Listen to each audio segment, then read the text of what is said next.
Love is simply one word. It's unspoken. The foundation of life. What is this all about? There is no greater narcotic on this planet. You can line them all up and it won't come close to the dopamine hit that you get from love. Because love don't even have to touch you to make you feel some kind of way special.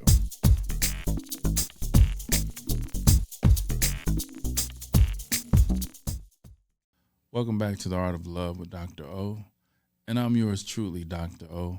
To all my lovebirds out there in love land, my love angels, I really appreciate all the hard work you're putting in to bring more people into this family of love.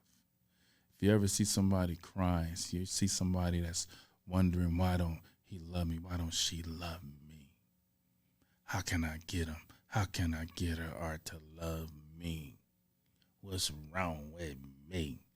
Hey, just have them tune into the Art of Love and come talk to the Love Doctor. And I'm yours truly, DR.O.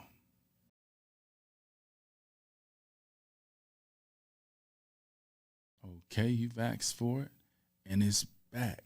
Let's talk about it. Remember, if you're not communicating your relationship, we didn't say let's yell about it. We said let's talk about it. If you're not communicating, that's not love. Yelling isn't love. When you love someone, you allow them to make their point, you make your point, and any negativism, you do away with it, and you get back to love. So we're going to go ahead and slide into this segment of Let's Talk About It. Yeah, you know, some people would say, my mother was a crackhead. You know, my father was the one who took care of me. Well, guess what? It was still a woman that loved him, that showed him how to love you. No matter what you do, it's going to go back to you. It's going to go back to you. Yeah. And that's a heavy pill to swallow, that you are the single, most powerful manifestation of life to come to exist. Now, that comes with being honest. Yeah. You know, we have to be honest about life existing on this planet. You know, some ladies might see a guy that they like, and they might try the oldest book, the oldest trick in the book. You knew there was a stop sign on his forehead when you met him. Yeah. But for some reason, you know, we want to run that stop sign. Mm-hmm. And you get away with it sometimes. Yeah, you get away with it sometimes. Yeah. But when you get the it don't feel good. The police. it don't feel good. Yeah. And so, you know, guys don't know that you ain't got nothing to do with this life existing. Yeah. It's a woman's decision. It's a woman's decision. And now when it go wrong, it was two of us, right? It was two of us that robbed that bank, right? No, I was sitting at the bus stop, man. What you talking about? Exactly. See? So we can't put man into the equation. It was two of it. It was two. No. Yeah. We just fleas. Because men are very powerful, and they have to use like their power for good. I feel like for my mother, she was always swayed by a man, and they weren't great influences. Right. So it was like, even though she was so powerful, it was like she could not see that because she was so giving, so loving, being distracted by someone who did not care about the stop signs or the... Right. You know, I think there's a significant amount of young ladies that's because culturally speaking, you know, they use our queens to make them allow the young ladies to believe that this is what it is. Yeah. This is what a man is. Tradition. And then they go after that. Yeah. And, you know, for every lady that I talk to and I say, did a man ever break up with you and leave for no reason? And they say, yeah. I said, well, you know, if we go back to high school, now, hey, get the camera on their face. If we go back to high school, I bet you we can find that guy that would have never left. I always leave, or I don't know. No. I'm saying. Sorry, I don't. I'm saying. Yeah. If you go back to high school, I bet you there's somebody that had a crush on you that worshiped the ground you walked on. Yeah. and would have did anything. I left him for someone else, and I feel bad to this day. And he does not like me. He don't even want to look at 10 years later. So what if we change that by teaching our daughters that, you know, at the end of the day, nerds run the world. Oh, yeah. You know, you that guy that's walking to school in the hallway, you know. They run the world. We talk about these NFL players and these entertainers, their contracts, $100 million contracts. But if you know how much the NFL made, right? Okay. Now on record is during the pandemic, $15 billion. Would you rather have 100 million, 15 billion? See, so I told my son, it's nice that you want to play football, and I'm gonna support whatever you want to do. You know, if you wanted to be a sanitation worker, you want to be a garbage man, I'm going to support you, but you're going to have a fleet of trucks. Okay, I'm going to support your kids and whatever they want to do. That's right. Okay, it makes the world a better place.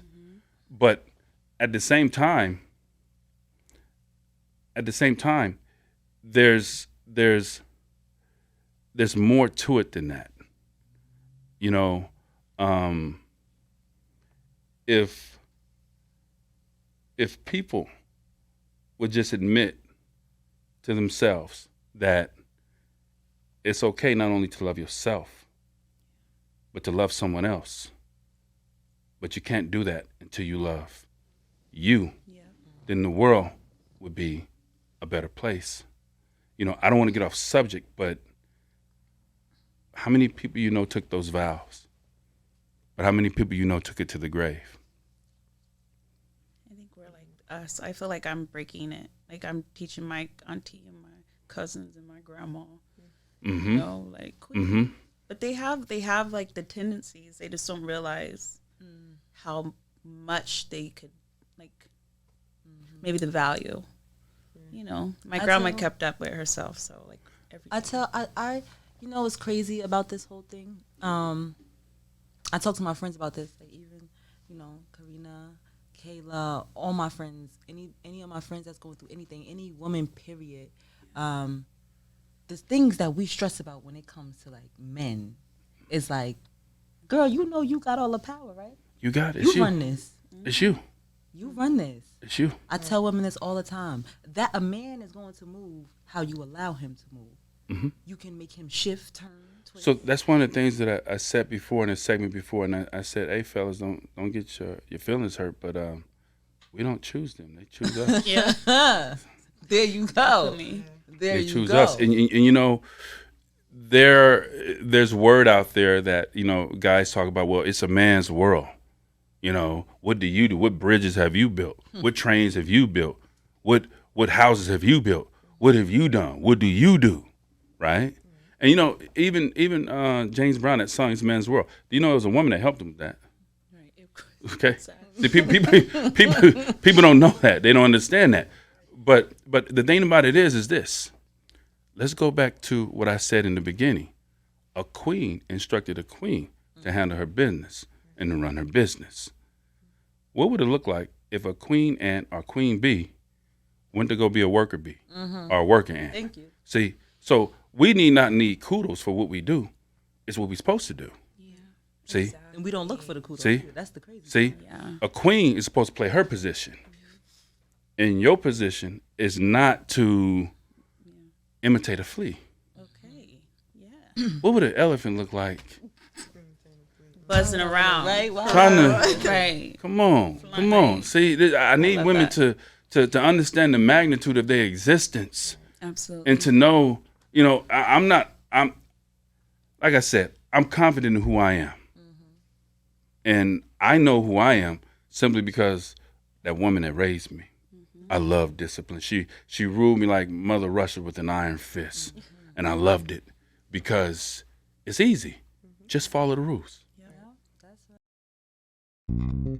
United One Protection Services. With over 30 years of experience, United One Protection Services has more expertise and knowledge than the other security companies combined. Residential, commercial, municipal, or institutional, United One Protection Services does more than just security. We protect your livelihood. United One Protection Services.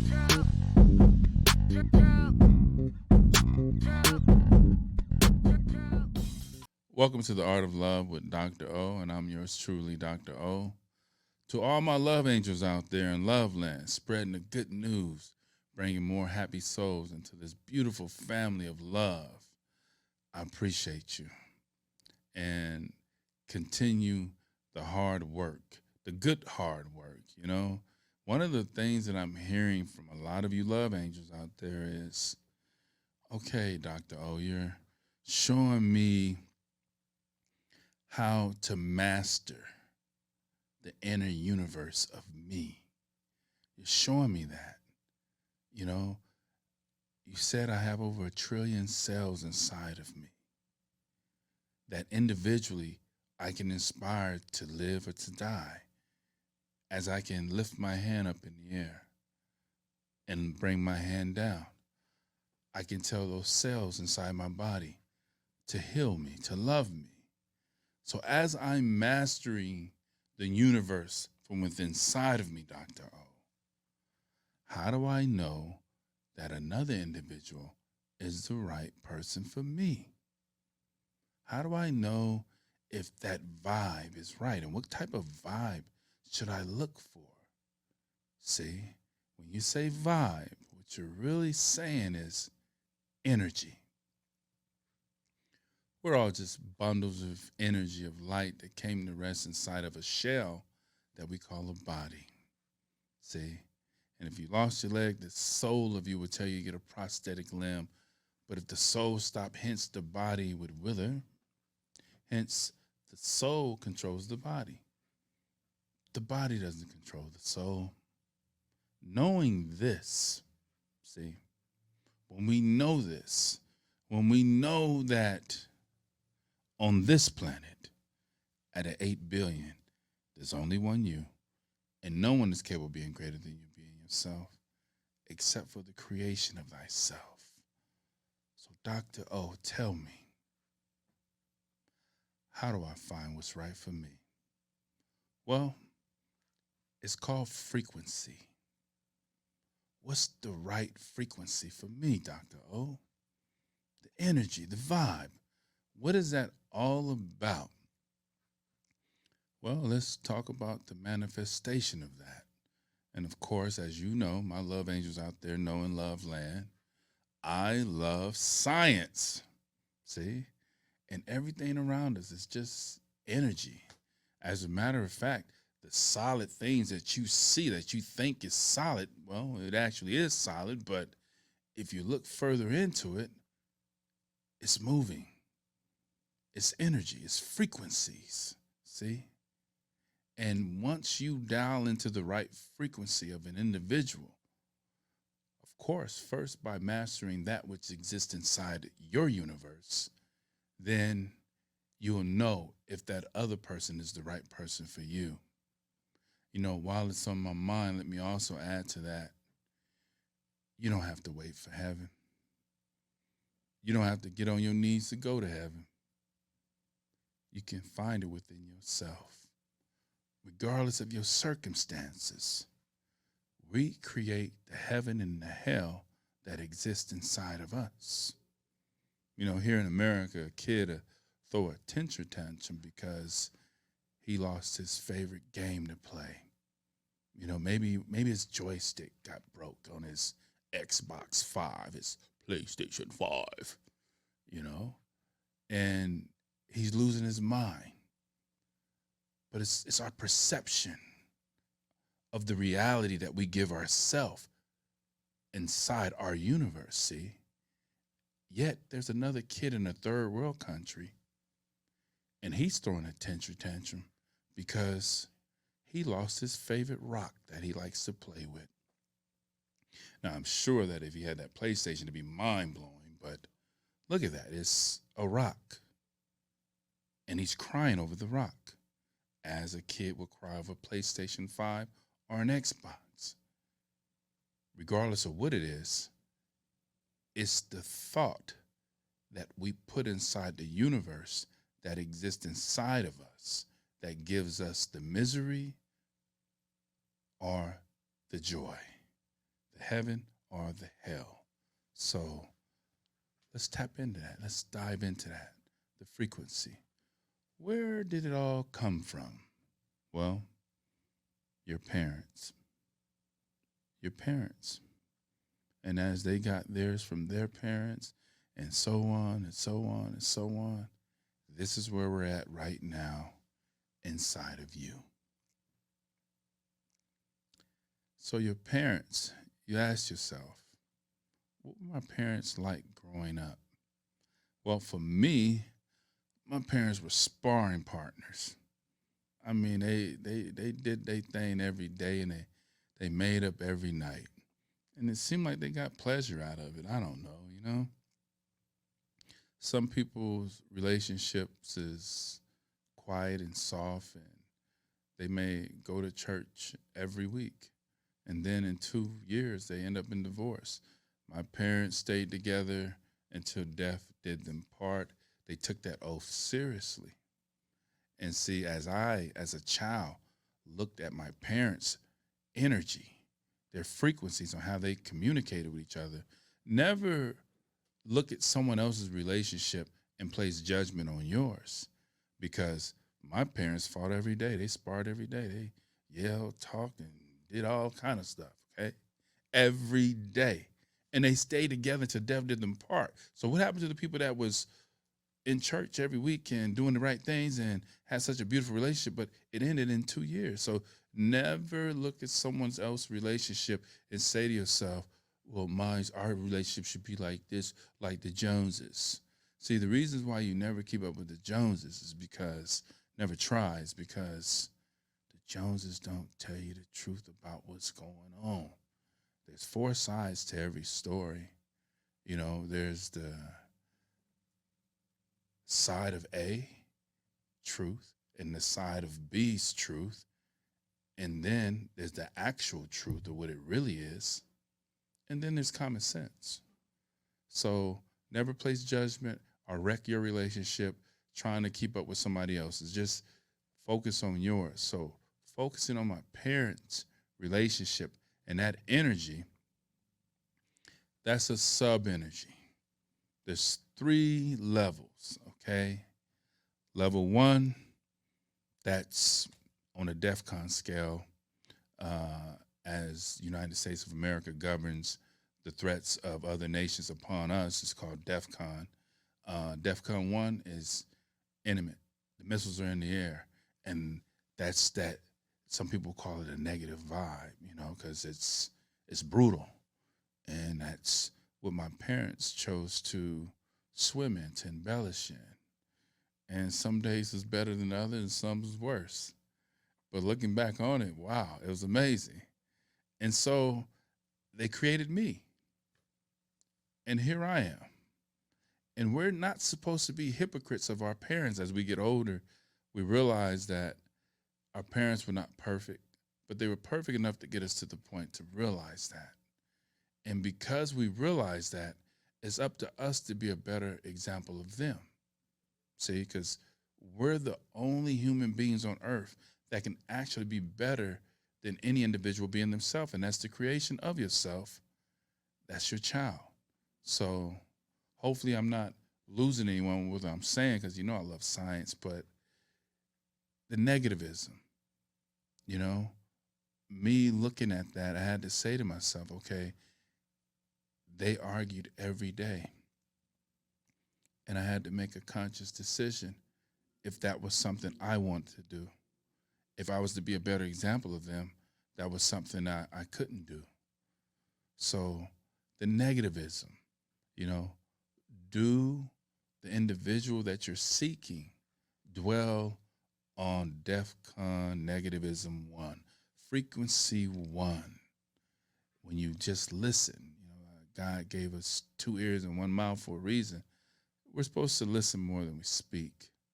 And me listening to my love angels, I'm going to speak. And that is the individual that you see, he or she, what comes out of their mouths, the energy that they are carrying around them. Is it negative? Are they always finding themselves in negative situations? You know, there's a saying that you can take an individual out of the hood, but you can't take the hood out of an individual. You know, no matter where some cats go to start a new life, if they take that negativism with them, then that new life isn't going to exist. And what people don't know is you hear people always telling you every day, I'm moving out of California. I'm leaving California. I can't take it no more. I can't take it no more. Well, the thing about it is, where you going, the houses might be cheaper, but what about that financing? Is the job going to pay you enough? Are you going to go out there and realize you're going to feel the same way? You know, where you go, are you taking it with you? And what most people don't understand is that the joy that you hope and seek to find in the world is inside of you. You don't have to look no further than what's inside of you.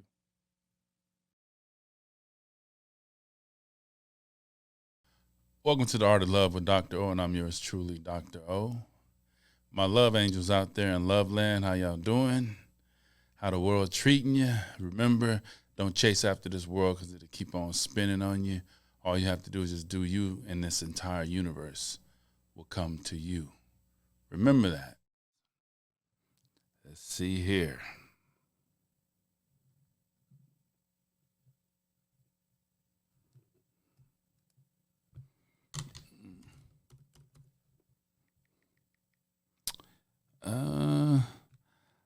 I've been with my man, and this is coming from Michelle from New York, the Bronx.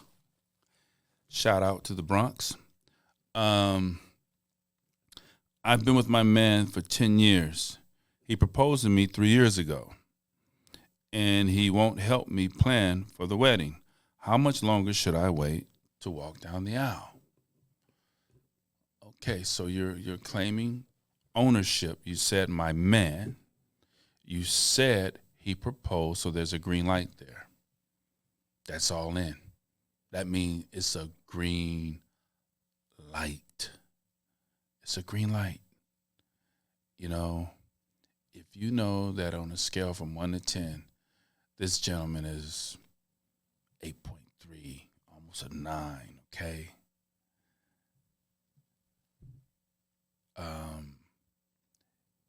I think that sometimes ladies look at help differently than men may look at help. You know, of course, there's nothing wrong with a man getting involved and picking the colors, and that's what you would like. But before it even came to that aspect of things, there was something that you admired about him, that you loved about him, even for you just to say yes. And you have to remember that. Don't let these small issues stop the blessing that God gave you. Because if you scale it, well, if he's an 8.3, 9.3, because nobody's perfect, and nobody wants to be with somebody that's perfect. That might be too boring for you. But men may see help. Some men may see help as, baby, you do what your heart desires, and I will finance it. Now, you could have a gentleman that will help you pick out the colors, the roses, the tuxedos, the dresses, and the cake, the venue, the limo, and everything. And when it comes time to pay, that wallet on E. So we have to ask ourselves some questions. You got to yin and yang and then put it on the scale, you know. My man may not be that, you know, in touch with himself to reach out of himself to say, let's go with more of lavender and maybe a slightly lightish. Okay. Maybe he don't have that in him. But maybe that pocket's right so that you can buy all the colors you want and all the roses and the limos and the venues and have the wedding of your dreams. And, you know, there's nothing wrong with having your cake and eat it too. And if he's willing to step up to the plate and do all those things and finance, the more the merrier. But I wouldn't really knock him if he's willing to finance it and he tells you whatever your heart desires, I'm all in with you. All right, Tay. Let's see here. And who else do I have?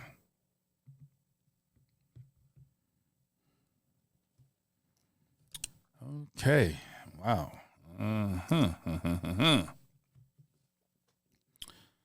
Okie dokie. This is coming from Sally from the Valley in Cali.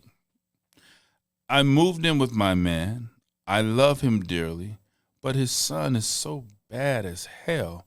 How do I make him realize he needs more discipline? Well, Sally from the Valley in Cali. And I'm going to get into this a little bit later after I finish your question. I'm going to sum up all these questions that came out, Sally. And that is, how important was that to you when you met him? You know, discipline. You know, and I know that in America, every child needs to be raised with discipline. You know, some kids don't even have to go down that alley because they get it, and some might need tune-ups.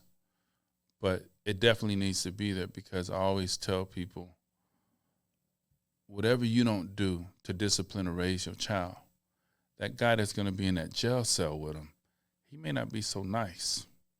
So it's better for your child to be disciplined out of love than to be disciplined out of hate or anger. I would say, Sally, take him out to eat and express your concerns to him. And if he respects you and he loves you, and you explain to him what I just explained to you, and that is, in America, you have to have discipline as you do around the world. In some other countries, they don't even play that. You know, we get away with murder in America. Our prisons is 5-star resorts compared to other prisons around the world. And you let them know, the reason why I took you out, babe, is because I love our relationship. Everything's perfect, but I love your son, and I don't want to step on any toes, but there's something I want to let you know, because I've seen in my life when discipline isn't there, ultimately what ends up happening to the individual that didn't receive it, and that is the discipline that comes from them being incarcerated is far greater than the discipline that you could have given them to avoid all that. So I would say, find a creative way to be nice and polite and explain your feelings. And if he respects it, then kudos. But if he doesn't, then it's not going to get any better. You're going to have to make some decisions. And if he respects and loves you and realize that, wow, she's actually looking out for my child, I need to take heed to what she's saying to me, then so be it.